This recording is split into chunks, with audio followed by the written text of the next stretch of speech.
ইউটিউবে স্বাগত। আজ আমি তৈরি করছি মানকচু। মানকচুটা ভাজা করেছি, ওটা দিয়ে মশলা দিয়ে করব। মানকচু ভাজা, কচুটা কেটে ধুয়ে একটু ভাপিয়ে নিয়েছি হালকা। তার একটু পাতলা করে কাটতে হবে, খুব পাতলা করলেও ভালো লাগবে না। আমি ঠিক যেমন সাইজ করে কেটেছি এরকম করে কাটবেন।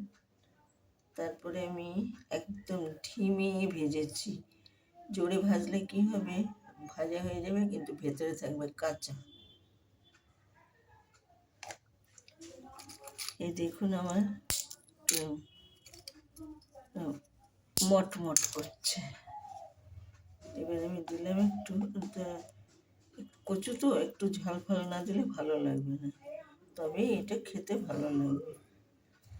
আচ্ছা, যে যেমন ঝাল খাবেন দেবেন। আচ্ছা, দিলাম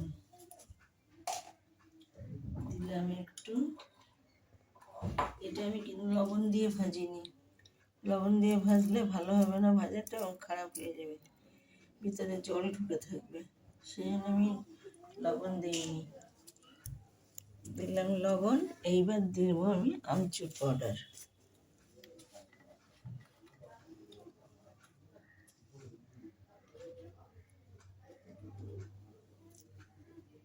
দিলাম আমচুর পাউডার। বিট লবণটা আমার নেই, তবে বিট লবণটা আমার শেষ হয়ে গেছে, তাহলে ওই জন্য আমি সাদা লবণটাই দিয়ে দিলাম। করে দিলাম ওইটা। এটা আর কি সঙ্গে সঙ্গে করতে পারলে ভালো হয়, গায়ে একটু তেল থাকে, আর এটা একটু তেলটা ভেতরে টেনে নিয়েছে। তৈরি হলো আমার মশলা কচু ভাজা। আমি হালকা একটু হলুদ দিয়ে ভেজেছি, হালকা, বেশি দিইনি।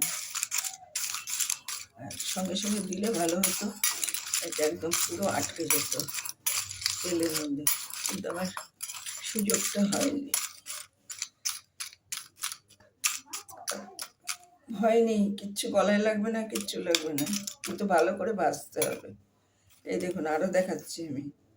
এই দেখুন সব মটমট করছে, এইরকম ভাজতে হবে, তবে ভালো লাগবে এবং গলায়ও লাগবে না। আর লাইক করুন, শেয়ার করুন, সাবস্ক্রাইব করুন, আমার পাশে একটু থাকুন। আজকে এই পর্যন্তই ভিডিওটা শেষ করলাম।